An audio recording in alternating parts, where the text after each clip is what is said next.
Première étape, 29 mars, on commence à Aigle, au Centre mondial du cyclisme, en présence des autorités vaudoises et de Sébastien Buemi et de Steve Morabito qui m'accompagnent le long du Rhône jusqu'à Saint-Gingolph. Ça, c'est la première étape franco-suisse. On choisit exprès Saint-Gingolph parce que c'est symbolique. Saint-Gingolph Suisse, Saint-Gingolph France, la douane au milieu, les deux maires qui font un bout de parcours avec nous à vélo. Steve est toujours avec et Pascal Borneau, notre consul général, qui se joint au groupe. On arrive à Évian-les-Bains, accueilli par la maire d'Évian. Discussion sur les dossiers régionaux qui nous occupent. Et puis on poursuit vers Thonon-les-Bains, où la députée Marion Laine pédale avec nous jusqu'à la gare, où on monte dans le Léman Express, le réseau transfrontalier régional plus grand d'Europe.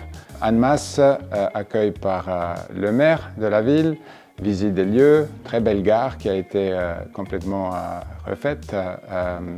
Et on se déplace à Château-Rouge, qui est un centre de culture, de théâtre, de musique, très impressionnant. On se ravitaille, parce qu'il faut aussi le faire, et puis on prend la voie verte à vélo vers Genève. Avec le président du Conseil d'État genevois, Serge Dalbosco, qui fait un bout de vélo avec moi, et puis on monte vers la place des Nations pour un moment multilatéral, avec la directrice presse et communication du Palais des Nations, avec l'ambassadeur de France auprès des Nations Unies et les autorités de la ville et du canton.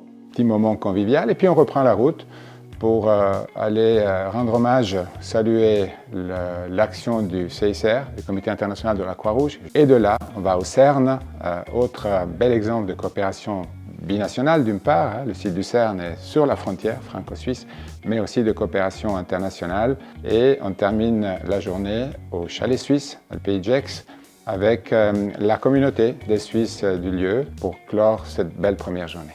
30 mars au matin, nous sommes à Bourg-en-Bresse, où nous avons passé la nuit. Première rencontre avec le maire de la ville. Il nous accompagne à l'université, le campus de Bourg-en-Bresse de l'université Lyon 3, où j'ai le plaisir, pendant une bonne heure, de m'entretenir avec des étudiants autour de la relation franco-suisse, des questions européennes, mais surtout, et c'est ce qui les intéresse tout particulièrement en ce moment, de la neutralité de la Suisse. On reprend le vélo, après ça, direction Chalamont. Chalamont, c'est le centre d'importation et distribution d'un grand distributeur suisse de fromage suisse. Petit moment convivial et dégustation de toutes sortes de bons fromages. Et puis on reprend la route à travers la Dombe pour aller à Éveux, où on va passer la nuit au couvent des frères dominicains de la Tourette. Immense bâtiment, très moderne, construit par Le Corbusier. Très tôt, on va se coucher pour clore cette deuxième journée du 30 mars. 31 mars, on quitte la Tourette à vélo pour une balade jusqu'à Tassin, la demi-lune, dans la périphérie de Lyon, où je suis accueilli par la vice-présidente de la métropole. Et on va ensemble jusqu'au siège de la métropole. Lyon et la métropole autour de Lyon veulent créer un réseau très dense de pistes cyclables. On quitte la métropole, les bureaux de la métropole, pour un autre moment multilatéral, au CIRC, au Centre international de recherche sur le cancer, qui est en train de construire un tout nouveau bâtiment. Et on a le plaisir, avec la directrice générale du CIRC, de visiter le chantier de ce lieu, qui sera un lieu très important pour la recherche contre le cancer. On quitte le CIRC pour aller dire un bon bonjour au maire de Villeurbanne, qui nous accueille dans ce joli bâtiment. Et de là, on quitte pour aller visiter, pour aller se renseigner chez un petit fabricant de vélos, AdBikes, qui est en train de développer un modèle de vélo cargo, de vélo modulable. Et on discute des difficultés d'approvisionnement, fabriquer un vélo de A à Z dans un lieu en intégrant le savoir-faire qui est pourtant présent sur le territoire, mais parfois plus difficile d'activer par rapport aux achats qui se font très loin, en Asie, entre autres. On laisse des vélos pour aller s'occuper de culture à la médiathèque de Villeurbanne. Très joli bâtiment construit par l'architecte chinois Mario Botta, où nous avons le plaisir de visiter une exposition qui s'ouvre ces jours-ci de Magali Lahuche, très intéressant.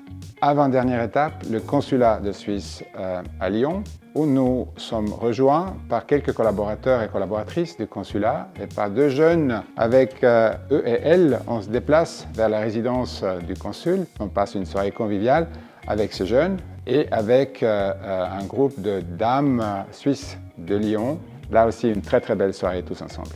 Nous sommes le 1er avril. Nous avons eu le plaisir ce matin d'être accueillis à la mairie de Lyon par les adjoints du maire, un groupe de jeunes personnes très engagées et pour la mobilité et pour la durabilité. Et surprise, en quittant la mairie, qui on va arriver, le maire, avec lequel on a finalement pu quand même échanger quelques mots.